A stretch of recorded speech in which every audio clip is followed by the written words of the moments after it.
नमस्कार विद्यार्थी मित्रांनो, जिल्हा परिषद भरती 2023 च्या अंतर्गत ग्रामसेवक या पदासाठीची जाहिरात प्रकाशित होणार आहे।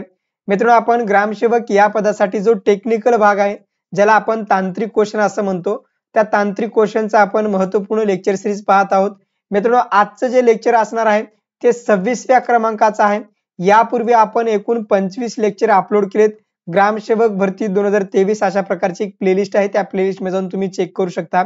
मित्रांनो, या लेक्चर सिरीजच्या माध्यमातून किंवा आजच्या लेक्चरच्या माध्यमातून आपण गहू या पिकाविषयी सविस्तर माहिती म्हणजे क्वेश्चनच्या माध्यमातून आपण माहिती घेणार आहोत। म्हणजे मित्रांनो, ग्रामसेवक या पदासाठी जर तुम्ही तयारी करत असाल तर तुम्हाला टेक्निकल क्वेश्चन जो 40 मार्कासाठी असणार आहे किंवा 40 क्वेश्चन साठी असणार आहे, यामध्ये तुम्हाला पीक संरक्षण हा एक तुम्हाला भाग करणं गरजेचं आहे। यामध्ये सर्वात महत्त्वाचं आपण यापूर्वी भात या पिकाविषयी सविस्तरपणे चर्चा किंवा सविस्तर एक लेक्चर घेतलेलं आहे, ते तुम्ही लेक्चर पाहू शकता। मित्रांनो, आजच्या या लेक्चरच्या माध्यमातून आपण गहू या पिकाविषयी सविस्तर माहिती म्हणजे गहू या पिकासाठी लागणारे हवामान असेल, त्यानंतर गहू या पिकावर एकूण कोणकोणते रोग पडतात, गव्हाच्या एकूण किती जाती आहेत, त्यानंतर संशोधन केंद्र कुठे आहे, त्यानंतर जी काही लागवड पद्धत आहे म्हणजे ए टू झेड गहू या पिकाविषयी तुम्हाला आतापर्यंत आलेले सर्व क्वेश्चन, त्यानंतर गव्हाविषयी जी काही ॲडिशनल माहिती आहे ती सर्व माहिती आपण या लेक्चरच्या माध्यमातून डिस्कस करूया। शेवटपर्यंत लेक्चर पहा। काही प्रश्न असतील तर कमेंट बॉक्स मध्ये कमेंट करा। अजूनपर्यंत जर आपल्या चॅनलला जर तुम्ही सबस्क्राइब केलं तर चॅनलला सबस्क्राइब करा। आता सर्वप्रथम मित्रांनो, गहू या पिकाविषयीचं लेक्चर सुरुवात करण्याआधी जे काही महत्त्वपूर्ण 2023 चा ग्रामसेवक या पदासाठी जो सिलेबस आहे तो सिलेबस आपण या ठिकाणी चर्चा करूया, जेणेकरून तुम्हाला एक अभ्यासाला योग्य प्रकारे दिशा येईल। ग्रामसेवक या पदासाठीची लवकरच भरती प्रक्रियेची जाहिरात प्रकाशित होणार आहे। महाराष्ट्रामध्ये तब्बल 2000 प्लस पदासाठीची ही जाहिरात प्रकाशित होऊ शकते। आता मित्रांनो, सर्वप्रथम आपण जो सुधारित अभ्यासक्रम त्यांनी दिलेला आहे तो सुधारित अभ्यासक्रम या ठिकाणी आपण डिस्कस करूया। तर या ठिकाणी पहा, जो पॅटर्न आहे म्हणजे ग्रामसेवक या पदासाठी जो पॅटर्न असेल तर तुम्हाला 15-15 चा पॅटर्न असेल। 15 प्रश्न तुमचे मराठीचे असतील। या ठिकाणी आपण सविस्तरपणे डिस्कस करूया।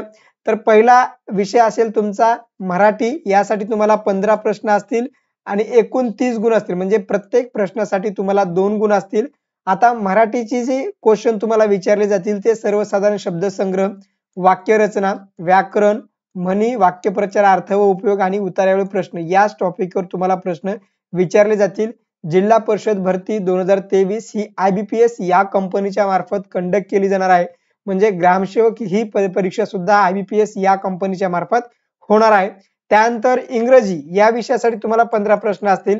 यामध्ये टॉपिक आहे जनरल व्होकॅब्युलरी असेल, सेंटेन्स स्ट्रक्चर असेल, ग्रामर असेल, इडम्स आणि फ्रेजेस असतील, त्यानंतर कॉम्प्रेशन असेल, म्हणजे या ठिकाणी सुद्धा तुम्हाला पॅसेज असेल। मराठीचा पॅसेजवरचे तुम्हाला 3 प्रश्न आणि इंग्रजीच्या पॅसेजवरचे तुम्हाला 3 प्रश्न, असे एकूण प्रकारे तुम्हाला या ठिकाणी 5-6 प्रश्न 12 मार्क तुम्हाला या ठिकाणी असणार आहेत। त्यानंतर मित्रांनो, बौद्धिक चाचणी 12वीच्या दर्जाचे तुमचे प्रश्न असतील। यामध्ये सामान्य चाचणी, बुद्धिमत्ता मापन आणि आकलन, तर्क आधारित प्रश्न आणि अंकगणित आधारित प्रश्न असतील। सविस्तर डिटेल सुद्धा व्हिडिओ आपण अपलोड केलाय, तर तुम्ही व्हिडिओ पहा। त्यानंतर मित्रांनो, सामान्य ज्ञान 12वी या ठिकाणी पहा, सामान्य ज्ञानमध्ये तुम्हाला एकूण 15 प्रश्न असतील। यामध्ये सुद्धा तुम्हाला 15 प्रश्न असतील बौद्धिक चाचणीमध्ये। तर या ठिकाणी पहा, 12वी मध्ये जे काही तुम्हाला सामान्य ज्ञान असेल ते 12वी लेवलचं विचारलं जाईल। आधुनिक भारताचा इतिहास, आधुनिक महाराष्ट्राचा व भारताचा भूगोल, त्यानंतर भारतीय अर्थव्यवस्था, त्यानंतर ग्राम प्रशासन, जिल्हा प्रशासन, राज्य प्रशासन व रचना व संघटन कार्य याविषयी आपण सविस्तर 5 लेक्चर अपलोड केलेत आपल्या चॅनलच्या माध्यमातून, ते तुम्ही लेक्चर पाहू शकता। म्हणजे पंचायत राजचा जो भाग आहे ते तुम्ही पाहू शकता। महाराष्ट्रातील समाजसुधारक, चालू घडामोडी, भारताचे शेजारील राष्ट्र व राष्ट्राचे जे काही संबंध आहेत ते संबंध, त्यानंतर कृषी व ग्रामीण विकास, त्यानंतर संबंधित जिल्ह्याचा इतिहास म्हणजे भूगोल आणि इतिहास। तुम्ही ज्या जिल्ह्याच्या अंतर्गत ग्रामसेवक या पदासाठी ऍप्लिकेशन फॉर्म फिलअप करणार आहेत तर त्या जिल्ह्याचा तुम्हाला अभ्यास करणं गरजेचं आहे। आता मित्रांनो, कंत्राटी ग्रामसेवक या पदासाठी जो टेक्निकल भाग आहे जो आता आपण लेक्चर सिरीजच्या माध्यमातून पाहत आहोत, म्हणजे तुम्हाला एकूण 40 प्रश्न असतील। यामध्ये नवीन अभ्यासक्रम त्यांनी दिलाय। तर यामध्ये पहा मित्रांनो, त्यांनी तांत्रिक अभ्यासक्रमामध्ये पहिला जो घटक दिलाय तर समाजशास्त्र विषय ज्ञान, यामध्ये तुम्हाला एकूण 10 प्रश्न विचारले जाऊ शकतात। 8 ते 10 प्रश्न यामध्ये तुम्हाला विचारले जाऊ शकतात। तर यामध्ये तुम्हाला कोणता भाग करायचा आहे तर समाज मानसशास्त्र, समुदाय संस्था, समाजसुधारकाचे योगदान, सामाजिक समस्या, सामाजिक योजना आणि कायदे, हे तुम्हाला 8 ते 10 क्वेश्चन तुम्हाला 40 पैकी हे तुम्हाला टॉपिक करायचं आहे. त्यानंतर पंचायत राजवरचे आपण 4 व्हिडिओ लेक्चर अपलोड केलेत. जबरदस्त लेक्चर आहेत. PYQ क्वेश्चनच्या माध्यमातून आपण विश्लेषणाच्या माध्यमातून ते आपण लेक्चर अपलोड केलेत. ते सर्व तुम्ही लेक्चर पहा, जेणेकरून तुमचा पंचायत राज हा जो घटक आहे यामधला प्रश्न तुमचा मिस होणार नाही. आणि जे टॉपिक राहिलेले आहेत त्या टॉपिक वरचे सुद्धा लेक्चर आपल्या चॅनलच्या माध्यमातून अपलोड करूया, म्हणजे जेणेकरून तुमचा ग्रामसेवक या पदासाठी जो 40 क्वेश्चनचा पोर्शन आहे किंवा 40 क्वेश्चनचा जो भाग आहे तो आपल्या चॅनलच्या माध्यमातून कव्हर होईल. त्यानंतर 73वी घटनादुरुस्ती आणि महाराष्ट्रातील जे स्थानिक स्वराज्य संस्था आहे त्याला आपण जिल्हा परिषद म्हणतो. त्यानंतर PS म्हणजे पंचायत समिती आणि ZP, त्यानंतर ग्रामपंचायत GP, अशा प्रकारे जे 3 संस्था आहेत त्या 3 संस्थेविषयी आपण सविस्तर डिटेल्स लेक्चर घेतलेत. जे काही भाग राहिलेला आहे त्या भागावर सुद्धा आपण लेक्चर अपलोड करूया. यावर तुम्हाला 5 प्रश्न विचारतील, म्हणजे पंचायत राज यावर तुम्हाला किती प्रश्न विचारले जातील तर 5 प्रश्न विचारले जातील. या ठिकाणी पहा 10 ते 8 आणि या ठिकाणी तुम्हाला 5 प्रश्न पंचायत राजवर विचारले जातील. त्यानंतर जो दुसरा जो भाग आहे कृषी घटक विषयक, तर कृषी घटक विषयक तुम्हाला या ठिकाणी पहा एकूण 30 प्रश्न विचारले जाऊ शकतात. तर एकूण यामध्ये तुम्हाला 40 पैकी 30 प्रश्न विचारले जाऊ शकतात किंवा 25 ते 30 प्रश्न तुम्हाला यावर विचारले जाऊ शकतात. आता यामध्ये कृषी मूलतत्वे, पीक उत्पादन व तंत्रज्ञान, फलोत्पादन, पीक संरक्षण, यामधलाच आजचं लेक्चर आपलं असेल गहू या पिकाविषयी. यापूर्वी आपण भात या पिकाविषयी, तांदूळ या पिकाविषयीचं सविस्तर लेक्चर अपलोड केले, तर तुम्ही लेक्चर पहा.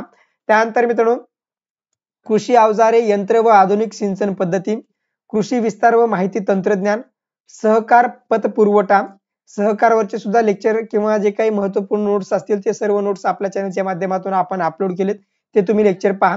त्यानंतर मित्रांनो पशुसंवर्धन व कुक्कुटपालन व रेशीम उद्योग, सेंद्रिय शेती, कृषी आधारित उद्योग, मृदा जलसंधारण, त्यानंतर जल व्यवस्थापन आणि पर्यावरणातील बदल, हे सर्व टॉपिक तुम्हाला 25 ते 30 गुणासाठी किंवा 25 ते 30 क्वेश्चन साठी तुम्हाला करायचं आहे. त्यानंतर मित्रांनो इतर जे टॉपिक आहे ते तुम्हाला 2 ते 3 क्वेश्चन देऊन जाऊ शकतात. तर यामध्ये पहा 2 ते 3 क्वेश्चन म्हणजे तुमचे 4 ते 5 क्वेश्चन मार्क असणार आहेत. तर या ठिकाणी पहा आपत्ती व्यवस्थापन, महाराष्ट्रातील ग्रामीण अर्थव्यवस्था, केंद्र व राज्य पुरस्कृत ग्रामीण विकासाच्या योजना, मूलभूत संगणक ज्ञान, त्यानंतर माहिती तंत्रज्ञान अधिनियम 2000 चा, त्यानंतर जैवविविधता आणि सांडपाणी, घन व्यवस्थापन, घनकचरा व्यवस्थापन, हे सर्व टॉपिक तुम्हाला या ठिकाणी करणं गरजेचं आहे. या ठिकाणी मित्रांनो अशा प्रकारचा ग्रामसेवक भरती 2023 चा जो सिलेबस असेल हा सिलेबस आहे. या सिलेबस नुसार किंवा याच टॉपिक नुसार तुम्हाला चांगल्या प्रकारे अभ्यास करायचा आहे. काही प्रश्न असतील तर कमेंट बॉक्स मध्ये कमेंट करू शकता. मित्रांनो या सिलेबस नुसार आपण प्रॉपरली IBPS पॅटर्न नुसार ग्रामसेवक या पदासाठीचे 10 टेस्ट सीरीजचे पेपर सुद्धा सुरुवात केले होते. 10 टेस्ट सीरीजचे पेपर त्यामध्ये टेक्निकल क्वेश्चनचे नवीन पॅटर्न नुसार असणार आहेत. ते तुम्ही 200 रुपयामध्ये जॉईन करू शकता. त्यासाठी तुम्हाला डिजिटल JK हे प्ले स्टोर ऍप्लिकेशन डाउनलोड करायचं आहे. ऍप्लिकेशनची लिंक तुम्हाला मी डिस्क्रिप्शन बॉक्स मध्ये दिली आहे. त्यानंतर मित्रांनो ग्रामसेवक या पदासाठी आपण जे काही टेक्निकल क्वेश्चन आहेत, जो तुमचा 40 क्वेश्चनचा भाग आहे, कृषी सेवकसाठी सुद्धा तुम्हाला तो उपयुक्त असणार आहे. त्यासाठी आपण 4000 प्लस क्वेश्चन सुद्धा सेट केले. तर नवीन अभ्यासक्रमानुसार प्रत्येक टॉपिक नुसार तुम्हाला क्वेश्चन त्या ठिकाणी असतील. काही डिस्क्रिप्टिव्ह क्वेश्चन असतील, काही वन लाइनर क्वेश्चन असतील, काही MCQ क्वेश्चन असतील. ते तुम्ही फक्त 100 रुपयामध्ये बाय करू शकता. त्यासाठी तुम्हाला डिजिटल JK हे ऍप्लिकेशन डाउनलोड करायचं आहे. काही प्रश्न असतील तर 9921 273 558 या नंबरला तुम्ही कॉन्टॅक्ट करू शकता. आता सर्वात महत्त्वाचं जे आजचं लेक्चर असेल आपलं गहू या पिकाविषयीचा पहिला प्रश्न या ठिकाणी तुम्हाला स्क्रीनवर दिसत आहे. तर या ठिकाणी पहा गहू या पिकाचे मूळ उगमस्थान कोणत्या देशातील आहे, अशा प्रकारचा प्रश्न आहे. भारत व पाकिस्तान, अमेरिका, चीन व भारत, रशिया. तर याचं योग्य उत्तर असेल मित्रांनो पहिल्या नंबरचं गहू या पिकाचे मूळ उगमस्थान भारत व पाकिस्तान या 2 देशांमधील आहे. आता इतर जे पीक आहेत तर इतर या पिकाविषयी सुद्धा आपल्याला माहिती पाहिजे. गहू भारत व पाकिस्तान. त्यानंतर भात या पिकाचं जे मूळ उगमस्थान असेल भारत या देशामध्ये आहे. त्यानंतर रब्बी ज्वारी या पिकाचं मूळ उगमस्थान भारत व आफ्रिका आहे. त्यानंतर बाजरी या पिकाचं मूळ उगमस्थान आफ्रिका आहे. त्यानंतर मक्का या पिकाचं मूळ उगमस्थान अमेरिका आहे. अशा प्रकारे मित्रांनो तुम्हाला इतर सुद्धा पिकाचं मूळ उगमस्थान पाठ असणं गरजेचं आहे. हे तुम्हाला तोंडपाठ असणं पाहिजे, म्हणजे तुम्हाला कोणताही जर प्रश्न विचारला तर त्याचं तुमचं उत्तर चुकणार नाही. त्यानंतर मित्रांनो दुसरा प्रश्न या ठिकाणी पहा, दुसरा प्रश्न तुम्हाला दिसत आहे. तर गहू लागवडीसाठी आवश्यक जमीन कशी असावी? आता गहू लागवड केली जाते, तर मूळ उगम स्थान आपण पाहिलं तर जमीन कशी असावी लागते? तर या ठिकाणी पहा पर्याय दिलाय. तर बागायती गव्हासाठी चांगल्या निचऱ्याची भारी जमीन, पहिला पर्याय. त्यानंतर दुसरा पर्याय आहे जिरायती गव्हासाठी ओलावा धरून ठेवणारी भारी जमीन. त्यानंतर तिसरा पर्याय फक्त एक बरोबर. चौथा पर्याय 1 आणि 2 विधाने बरोबर. तर गहू लागवडीसाठी चौथा जो पर्याय 1 आणि 2 विधाने बरोबर आहे. तर म्हणजे गहू लागवडीसाठी जमीन कशा प्रकारे असावी लागते? तर बागायती जर गव्हाची जर लागवड तुम्हाला करायची असेल, तर तुम्हाला चांगल्या प्रतीची, चांगल्या निचऱ्याची भारी जमीन आवश्यक असते. हे विधान योग्य आहे. त्यानंतर मित्रांनो जिरायती गव्हासाठी ओलावा धरून ठेवणारी भारी जमीन असणं गरजेचं आहे. म्हणजे गहू पेरणीसाठी जिरायती गहू आणि बागायती 2 प्रकारचे गहू तुम्ही लागवड केली जाते. तर यामध्ये ओलावा धरून ठेवणारी जिरायती गव्हासाठी असणं गरजेचं आहे आणि बागायतीसाठी चांगल्या निचऱ्याची भारी जमीन असणं गरजेचं आहे. हे दोन्ही विधान बरोबर आहेत. त्यानंतर मित्रांनो तिसरा प्रश्न पाहण्याअगोदर या ठिकाणी पहा. आता हलक्या जमिनीमध्ये गहू घेण्याचे टाळावे. म्हणजे कोणत्या जमिनीमध्ये गहू घेण्याचं टाळणं गरजेचं आहे किंवा कोणत्या जमिनीमध्ये गहू येत नाही? तर जे हलकी जमीन असते, तर त्या जमिनीमध्ये गव्हाचं उत्पादन येत नाही. त्या जमिनीमध्ये गहू पेरण्यासाठी टाळणं गरजेचं असतं. त्यानंतर गहू या पिकासाठी हवामान कसं आवश्यक असतं? तर थंड, कोरडे व स्वच्छ हवामान हे चांगलं गव्हासाठी असतं. म्हणजे तुम्हाला प्रश्नामध्ये प्रश्न विचारला जाऊ शकतो, की गव्हासाठी हवामान कशा प्रकारे आवश्यक असतं? तर गव्हासाठी थंड व कोरडे स्वच्छ हवामान चांगल्या प्रकारे असतं. त्यानंतर उष्ण व दमट हवामानामध्ये गहू हा अपायकारक असतो. म्हणजे अशा प्रकारचं हवामान आवश्यक नसतं. त्यानंतर पोषक वातावरण आहे, मोस्ट आहे, IMP आहे, पाठ करणं गरजेचं आहे. तर गव्हासाठी पोषक हवामान आहे. 5 ते 30 डिग्री अंश सेल्सिअस तापमान गव्हासाठी उत्तम प्रकारे असू शकते. त्यानंतर मित्रांनो तिसरा प्रश्न तुम्हाला स्क्रीनवर दिसत आहे.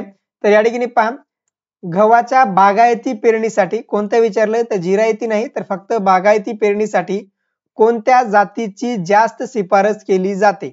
आता हवामान पाहिलंय, जमीन पाहिलंय, त्यानंतर मूळ उगम स्थान पाहिलेलं आहे. तर या ठिकाणी पहा गव्हाच्या बागायती पेरणीसाठी कोणत्या जातीची जास्त प्रमाणात शिफारस केली जाते? मित्रांनो तुम्हाला मी एक क्वेश्चन सांगणार आहे. म्हणजे जे तुम्हाला होमवर्कसाठी एक क्वेश्चन आहे, की गहू या पिकाचं शास्त्रीय नाव काय आहे? तुम्ही मला कमेंट बॉक्समध्ये कमेंट करा. तर या ठिकाणी पहा बागायती पेरणीसाठी कोणत्या जातीची लागवड केली जाते?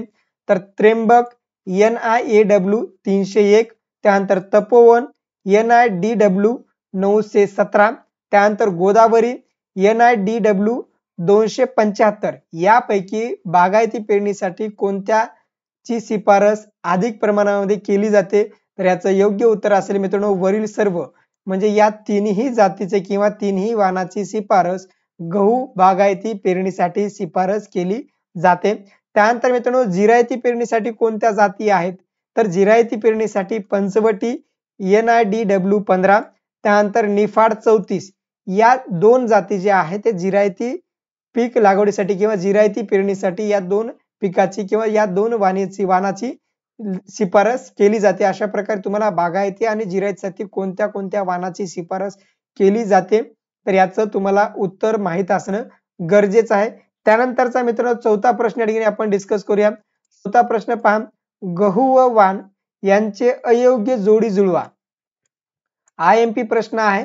गहू दिलेला आहे, त्यानंतर त्यांचं जे वाण आहे, तर त्यांच्यामधले जे काही वैशिष्ट्य आहे, महत्त्वपूर्ण वैशिष्ट्य आहे, ते वैशिष्ट्य तुम्हाला एका वाक्यामध्ये सुद्धा विचारला जाऊ शकतो किंवा तुम्हाला जोड्या लावासाठी सुद्धा तुम्हाला विचारला जाऊ शकतो. त्यामुळे हे तुम्हाला पाठ असणं गरजेचं आहे. तर गहू व वाण यांचे अयोग्य जोडी जुळवा. तर लोकवन म्हणजे आपण लोकल सुद्धा किंवा लोकवन असं आपण त्याला म्हणतो. तर तांबेरा रोगास बळी पडणारा वाण आहे. त्यानंतर दुसरं आहे सुजाता HI 1418, तर याचं लवकर पेरणीसाठी योग्य. त्यानंतर चंदोसी HI 1418, तर या ठिकाणी पहा कन्फ्युज झाले, 14 या ठिकाणी 17 आहे आणि या ठिकाणी 18 आहे. तर या ठिकाणी पहा याचं योग्य जे उत्तर असेल, तर या ठिकाणी पहा उशिरा व अति उशिरा पेरणीसाठी योग्य. तर त्यानंतर चौथा जो पर्याय आहे तर SD 2189 या ठिकाणी पहा हलक्या जमिनीसाठी उपयुक्त. तर अयोग्य जोडी या ठिकाणी आपल्याला ओळखायचं आहे. कोणतं योग्य नाही अशा प्रकारची या ठिकाणी तुम्हाला जोडी ओळखायचं आहे. तर याचं अयोग्य जोडी असेल मित्रांनो 4थ्या नंबरचं SD 2189. या ठिकाणी पहा योग्य उत्तर असेल किंवा अयोग्य कोणती जोडी आहे तर 4 नंबरची अयोग्य जोडी आहे मित्रांनो. तर SD 2189 म्हणजे बागायतीसाठी वेळेवर पेरणीसाठी आणि सरळ वाढणारी ही जात आहे. अशा प्रकारचे तुम्हाला जात म्हणजे गहू पिकाची जात आणि त्यांचं जे वैशिष्ट्य आहे ते वैशिष्ट्य तुम्हाला माहित असणं गरजेचं आहे. त्यानंतर पूर्ण AKW 1070 ही वाण वेळेवर व उशिरा पेरणीसाठी योग्य आहे. लोकवन तांबेरा रोगासाठी बळी पडणारा वाण आहे. त्यानंतर सुजाता लवकर पेरणीस योग्य, चंदोशी उशिरा व अति उशिरा पेरणीसाठी योग्य आहे. त्यानंतर SD 2189 बागायती वेळेवर पेरणीसाठी व सरळ वाढणारी जात आहे. त्यानंतर पूर्णा जी जात आहे ती वेळेवर व उशिरा पेरणीसाठी योग्य जात आहे. अशा प्रकारचे तुम्हाला गहू आणि त्यांचे जे वाण आहे त्यांचे वैशिष्ट्य तुम्हाला पाठ करणं गरजेचं आहे. त्यानंतर मित्रांनो या ठिकाणी पहा 5वा प्रश्न आपल्याला डिस्कस करायचा आहे. तर 5वा प्रश्न पहा गोदावरी व तपोवन या वाणामध्ये प्रथिनाचे प्रमाण टिंबटिंब टक्क्याहून अधिक असते. तर गोदावरी व तपोवन या वाणामध्ये प्रथिनाचे प्रमाण हे 13% अधिक असते. किती असते तर 13% अधिक असते. म्हणून हा वाण चपाती व ब्रेड साठी चांगल्या प्रकारचा मानला जातो. म्हणजे गोदावरी आणि तपोवन या वाणापासून जे गव्हाचं उत्पादन घेतलं जातं तर ते चपातीसाठी किंवा आपल्याला खाण्यासाठी योग्य मानलं जातं. त्यानंतर पंचवटी हा जो वाण असेल रवा असेल कुरडा असेल शेवयासाठी उपयुक्त असतं. एखादा गव्हा पिकाचं वाण असेल त्या गहू पिकाचे जे काही वाण आहे तर त्याचा उपयोग सुद्धा तुम्हाला पाठ असणं गरजेचं आहे. तर गोदावरी आणि तपोवन या वाणामध्ये प्रथिनाचं प्रमाण असेल 13%. मित्रांनो अशाच प्रकारचे जर क्वेश्चन तुम्हाला जर 4000 क्वेश्चन बँक आपण सेट केले, जर तुम्हाला क्वेश्चन पाहिजे असेल तर डिजिटल JK हे तुम्ही ऍप डाउनलोड करू शकता. त्या ठिकाणी तुम्ही टेस्टरी सुद्धा बाय करू शकता 200 रुपये पे करून आणि 4000 क्वेश्चन बँक तुम्ही फक्त 100 रुपयामध्ये बाय करू शकता. त्यासाठी तुम्हाला डिजिटल JK हे ऍप डाउनलोड करणं गरजेचं आहे. त्यानंतर मित्रांनो 5वा प्रश्न या ठिकाणी पहा. त्यानंतर मित्रांनो 6वा प्रश्न पहा गहू पेरणीची योग्य वेळ कोणती आहे. तर गहू पेरणीसाठी योग्य वेळ आहे पहिल्या नंबरचं उत्तर बरोबर आहे 15 ऑक्टोबर ते 15 डिसेंबर या कालावधीमध्ये गहू पेरणीसाठी योग्य कालावधी आहे. म्हणजे गहू पेरणीचा जो योग्य कालावधी असेल ते तुम्हाला तोंडपाठ पाहिजे 15 ऑक्टोबर ते 15 डिसेंबर. भात पेरणीसाठी वाण कोणतं म्हणजे पेरणी कालावधी किती आहे. त्यानंतर बाजरी ज्वारी ऊस लागवडीसाठी योग्य कालावधी किती आहे. प्रत्येक पिकाचा तुम्हाला पेरणी किंवा लागवडीसाठीचा योग्य कालावधी तुम्हाला तोंडपाठ असणं गरजेचं आहे. IBPS पॅटर्न नुसार तुम्हाला जोड्या लावासाठी सुद्धा विचारला जाऊ शकतो किंवा स्पेसिफिक एका पिकाचा सुद्धा तुम्हाला विचारला जाऊ शकतो. तर 15 ऑक्टोबर ते 15 डिसेंबर आणि नोव्हेंबर महिन्यामध्ये पेरणीसाठी जास्त फायदेशीर असतील. जर एखाद्या पिकाची जर किंवा गहू पिकाची जर पेरणी जर एखाद्या शेतकऱ्याने जर नोव्हेंबर मध्ये केली तर ते जास्त फायदेशीर असते. पेरणी पद्धत मित्रांनो 2 ओळीमध्ये 15 ते 20 सेंटीमीटरचं अंतर असणं गरजेचं आहे. हे सुद्धा तुम्हाला तोंडपाठ असणं गरजेचं आहे. त्यानंतर 5 ते 7 सेंटीमीटर खोलीपर्यंत पेरणी करणं गरजेचं आहे. म्हणजे जे काही ओलावा आहे म्हणजे चांगल्या प्रकारचा जो ओलावा असेल त्या ओलाव्यामध्ये तुम्हाला 15 ते 20 सेंटीमीटर मध्ये गहू पेरणीची पद्धत आहे. 2 ओळीमधलं अंतर 15 ते 20 सेंटीमीटर असावं पाहिजे. त्यानंतर मित्रांनो 5 ते 7 सेंटीमीटर खोलीपर्यंतची जी तुमची जे तिफन असेल ते तिफन लागणं गरजेचं आहे. अशा प्रकारे गहू पेरणी केली जाते. त्यानंतर मित्रांनो 7वा प्रश्न या ठिकाणी पहा गव्हाचे सुधारित वाण विकसित करण्याचे संशोधन केंद्र राहुरी कृषी विद्यापीठ अंतर्गत कृषी संशोधन केंद्र टिंबटिंब येथे आहे. मोस्ट IMP प्रश्न आहे. यावर बऱ्याच वेळेस प्रश्न परीक्षेमध्ये प्रश्न विचारलाय. बऱ्याच विद्यार्थ्यांना यांचं उत्तर सुद्धा येत असेल. तर गव्हाचे सुधारित वाण विकसित करण्याचे संशोधन केंद्र राहुरी कृषी विद्यापीठाच्या अंतर्गत कृषी संशोधन केंद्र निफाड या ठिकाणी आहे. दुसऱ्या नंबरचा पर्याय बरोबर आहे. निफाड या ठिकाणी आहे. आता मित्रांनो कृषी संशोधन केंद्र निफाड याविषयी नाशिक जिल्ह्यामध्ये हे कृषी संशोधन केंद्र आहे किंवा गहू संशोधन केंद्र याला आपण म्हणतो. तर नाशिक जिल्ह्यामध्ये निफाड या ठिकाणी आहे. सुरुवात 1932 साली झाली आणि 2011 ला म्हणजे या संशोधन केंद्राच्या अंतर्गत 2011 ला कमी पाण्यात येणारा वाण नेत्रावती वाण विकसित करण्यात आला आहे. त्यानंतर नाशिक जिल्हा हा गव्हाच्या उत्पादनामध्ये अग्रेसर जिल्हा आहे. त्याचबरोबर मित्रांनो तांदूळ उत्पादनासाठी सुद्धा नाशिक जिल्हा हा अग्रेसर आहे. म्हणजे कृषी संशोधन केंद्र निफाड या ठिकाणी नाशिक जिल्ह्यामध्ये 1932 ला सुरुवात झाली. 2011 ला कमी पाण्यात येणारा वाण गव्हाचा जो वाण आहे नेत्रावती या वाणाची हा जो वाण आहे हा वाण विकसित करण्याचं काम कोण केले तर संशोधन केंद्र, कृषी विकास संशोधन केंद्र निफाड यांच्या माध्यमातून ते विकसित करण्यात आलेलं आहे. आता मित्रांनो, पाण्याचं नियोजन कशा प्रकारे असलं पाहिजे, म्हणजे गहू या पिकाविषयी तुम्हाला पाण्याच्या नियोजनाविषयी एक 100% प्रश्न विचारला जाऊ शकतो. तर यामध्ये पहा मित्रांनो, पाण्याचं नियोजन कसं असलं पाहिजे. तर गहू पेरणी केल्याच्या नंतर मुकुटमुळे अवस्था, पहिली जी अवस्था असेल ती 18 ते 20 दिवसाची असेल. ही एक सर्वात महत्वाची गहू पिकासाठीची संवेदनशील अवस्था असं आपण याला म्हणतो. म्हणजे 18 ते 20 दिवसाची जी अवस्था असते तर त्याला मुकुटमुळे अवस्था असं म्हटलं जातं. त्यानंतर दुसरी अवस्था आहे फुटवे अवस्था, 30 ते 35 दिवसाची असेल. त्यानंतर मित्रांनो, कांड्या धरणेचा जो दिवस असेल तर 45 ते 50 दिवस. त्यानंतर फुलोरा अवस्था 65 ते 70 दिवस. दाण्याची दुधाळ अवस्था 85 ते 85 दिवस. त्यानंतर दाण्याची चिकाची अवस्था 95 ते 100 दिवस.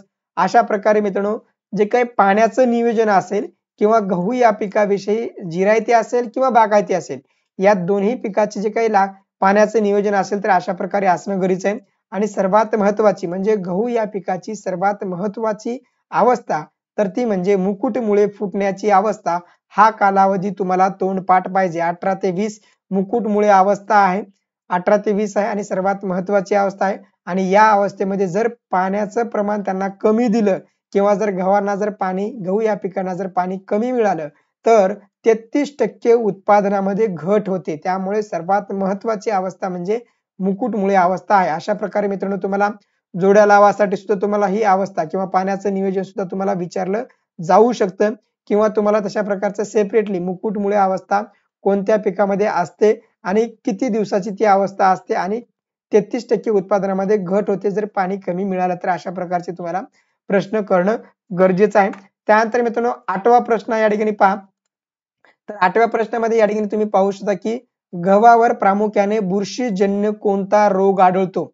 तुम्हाला सर्वांनाच याचं उत्तर येते, पण या ठिकाणी पहा बुरशीजन्य हा रोग विचारलाय. तर याचं मला कमेंट बॉक्स मध्ये कमेंट करून उत्तर सांगा. पर्याय पहा, मावा असेल, तुडतुडे असेल, तांबेरा असेल, वरील सर्व पर्याय बरोबर. तर याचं योग्य उत्तर या ठिकाणी तुम्हाला कमेंट करायचं आहे. कमेंट करत असताना या ठिकाणी पहा 8 टाकायचं आहे. त्यानंतर याचं जे योग्य उत्तर असेल तर ते योग्य उत्तर तुम्हाला त्या ठिकाणी टाईप करायचं आहे. सर्व विद्यार्थ्यांना याचं योग्य उत्तर येते. बऱ्यापैकी अभ्यास झाला असेल. आपले यापूर्वी आपण 25 लेक्चर अपलोड केले, त्या एका लेक्चर मध्ये आपण यावर डिस्कस सुद्धा केले आहे. त्यामुळे बुरशीजन्य गव्हावर पडणारा रोग कोणता, या 4 पर्यायापैकी 8व्या प्रश्नाचं उत्तर अशा प्रकारचं तुम्ही मला कमेंट बॉक्स मध्ये कमेंट करून सांगा. त्यानंतर मित्रांनो, 9वा प्रश्न या ठिकाणी पहा. तर गव्हास भरपूर फुटावे येण्यासाठी टिंब हे संजीविके मारावे.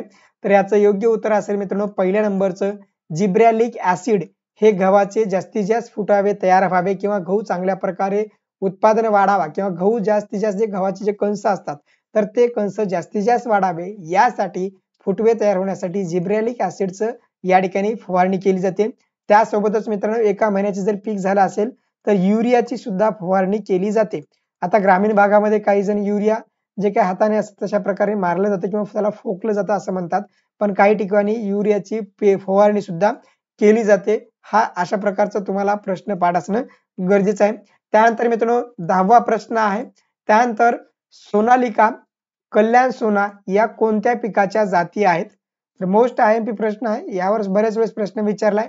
तर कल्याण सोना किंवा सोनालिका या गहू पिकाच्या जाती आहेत. या ठिकाणी आपण सेपरेट गव्हाविषयी लेक्चर पाहत आहात म्हणून तुम्हाला या ठिकाणी उत्तर येईल, पण ज्यावेळेस तुम्हाला परीक्षेमध्ये प्रश्न विचारला जाईल त्यावेळेस तुम्हाला कन्फ्युज होईल. त्यामुळे सोनालिका आणि कल्याण सोना ह्या ज्या पिकाच्या जाती आहेत तर गहू या पिकाच्या जाती आहेत. आता मित्रांनो, भारतामध्ये हरित क्रांती जी झाली तर गहू या पिकामध्ये झाली. डॉक्टर नॉर्मन बोरलॉग हरित क्रांतीचे जनक आहेत. बुटक्या कमी कालावधीच्या अधिक उत्पादन देणाऱ्या खतांना व सिंचनाला प्रतिसाद देणाऱ्या जातीची निर्मिती हरित क्रांतीमध्ये करण्यात आली आणि गव्हाचा बुटका वाण तयार करण्यासाठी नोरिन 90 हा जनुक सुद्धा वापरला जातो. अशा प्रकारे मित्रांनो, गहू या पिकाविषयी आपण सविस्तरपणे लेक्चर डिस्कस केले. काही प्रश्न असतील तर कमेंट बॉक्स मध्ये कमेंट करा. जर तुम्हाला टेस्ट सिरीज जर जॉईन करायचं असेल तर डिजिटल JK हे प्ले स्टोरवरून तुम्ही ऍप्लिकेशन डाउनलोड करा. या लेक्चर मध्ये जे तुम्हाला मी 2 ते 3 क्वेश्चन होमवर्क साठी दिले तर ते क्वेश्चन तुम्ही कमेंट बॉक्स मध्ये कमेंट करून सांगू शकता.